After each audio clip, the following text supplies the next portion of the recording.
Hey Mena Warriors, welcome back to my channel where I share weekly videos with you every Monday to discuss something menopause related. Today I'm discussing, when you're lying in bed at night and you feel like you've got aliens moving around in your belly. I'm talking about bloating and a sort of distended stomachs.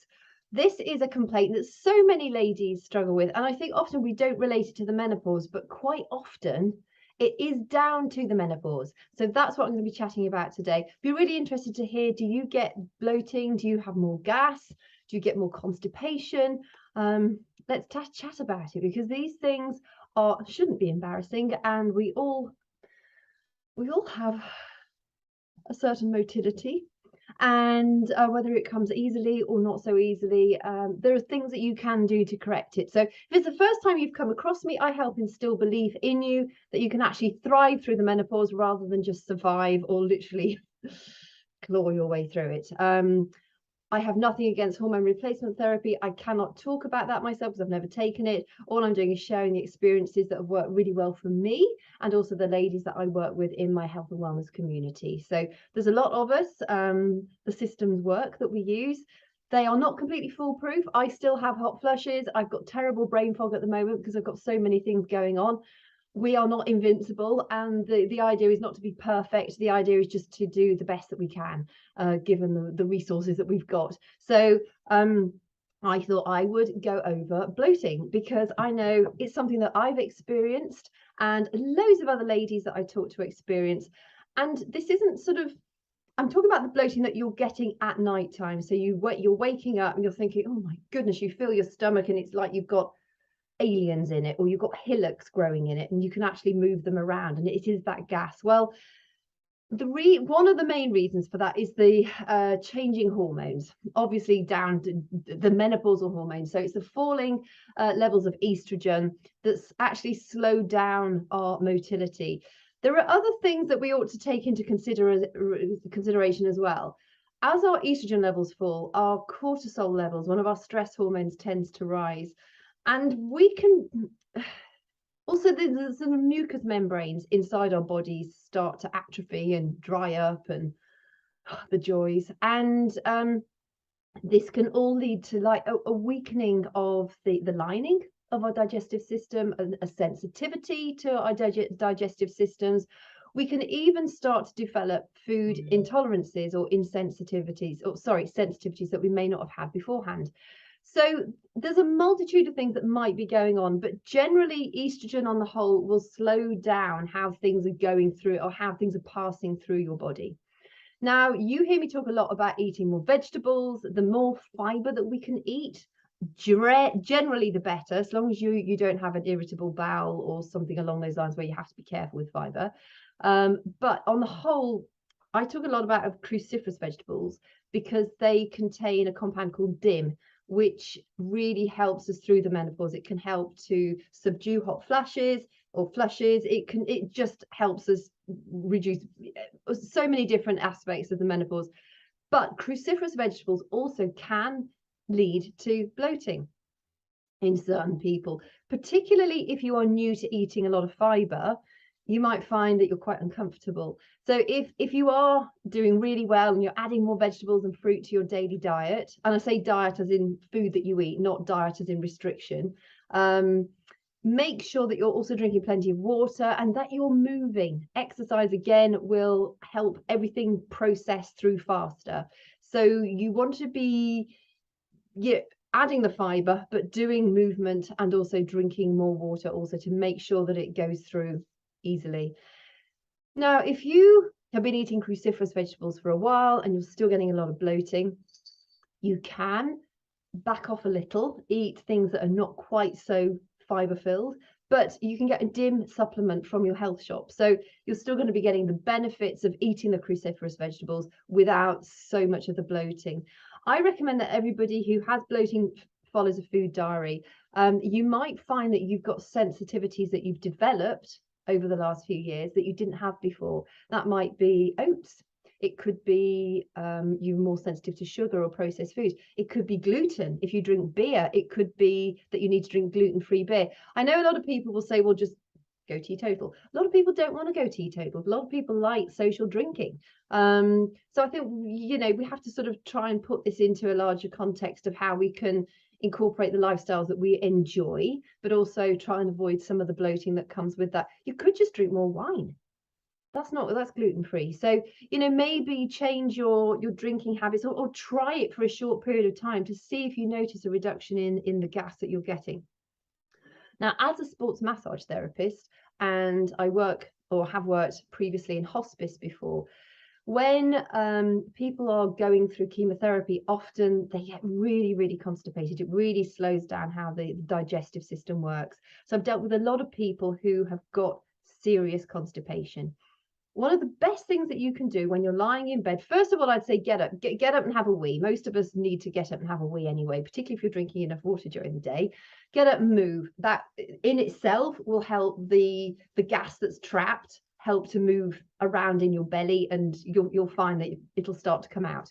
And once you've got back to bed, you could even stretch up as well, and, you know, do it like a big stretch, and then that again is going to help open up this area. Once you've got back to bed, then lie down and just gently in a clockwise direction, because that's the way the colon goes. So the colon is our large intestine. You want to go in the direction of the anus, so that the air is going to come out.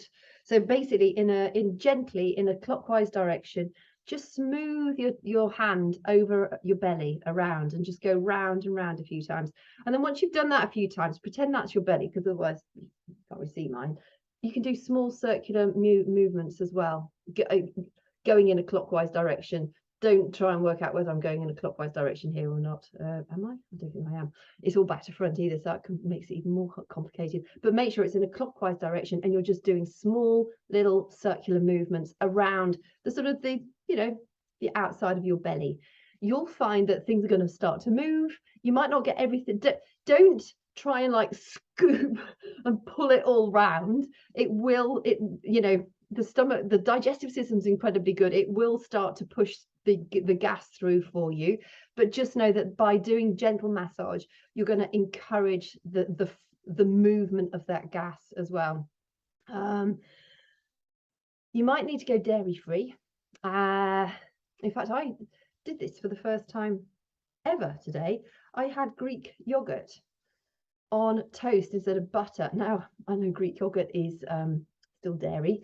You can get Greek yogurt from cow's milk, but I did it because of the live bacteria, and also butter can really be a problem for people with a dairy sensitivity. I don't think I have got a dairy sensitivity.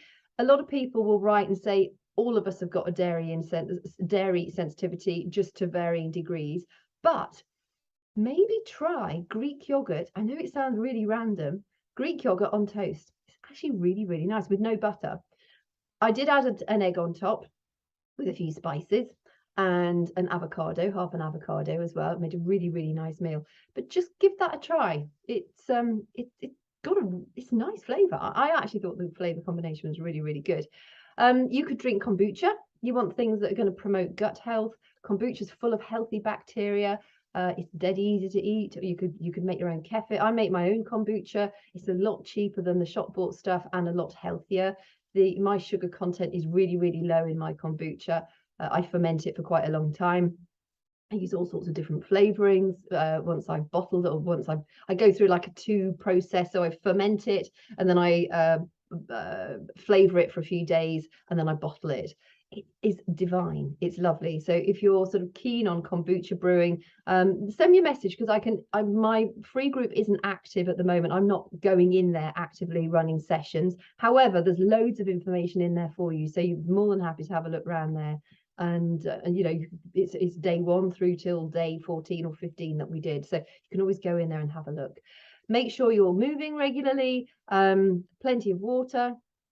You want to be keeping a food diary and a drink diary, I would say, because then you will find there are patterns that you're going to spot, which you may never ever have thought about. Do consider gluten-free beer. And also, finally, do you find that you've got a smelly breath, or have you developed smelly breath? that could be down to something called SIBO, which is basically it's the bacterial overgrowth in the small intestine, so small intestinal bacterial overgrowth. If you've got that, you would probably need to see a healthcare professional. It's just an imbalance of the bacteria, but they can help you get the healthy bacteria back in abundance and sort of nuke some of the not so good bacteria in there. You'll find that, you know, a lot of bad breath doesn't necessarily come from the mouth, it comes from what's below that, so the digestive system. So if you're struggling with bad breath, it could well be that you've just got a sort of imbalance of your gut bacteria. But don't stress about that, and please don't be embarrassed about it either. Though, like thrush, like UTIs, they, you know, because we're changing during the menopause, these things can raise their heads more often. So it's just a matter of, if you've noticed changes, go and get it checked with your doctor, and it might be that they can prescribe or suggest that you take some specific probiotic supplements to help balance the overgrowth of those negative bacteria, you know, reduce the amount of negative bacteria and repopulate the healthy bacteria that you need in your gut. It's just so important that we maintain a healthy gut biome, also because it's so important for our mental health. So many of our feel-good hormones get created in our gut, not in our brain, and when our gut health is off, so is our mental health. Also, when our gut health is off, it can lead to leaky gut. It can lead, when we have leaky gut, then that leads to inflammation within the body itself, and then that can lead to all sorts of inflammatory disorders. And further down the line, you might be developing things like lupus, fibromyalgia, etc., etc. So it's not one of those things you want to ignore. You don't need to panic about it, but do take, you know, start to take baby steps in order to get on top of it. But the bloating in and of itself, you'll find maybe that some nights are worse than others. It's likely to be something that you've eaten. So I would really recommend you start to take a food and drink diary, and work out what that might be. And then you know that you can remove that from your diet and find healthy alternatives. So thank you for your time today. Thank you for your company. And if you've got anything that you'd like me to include in a future episode, please let me know, and make it a great week.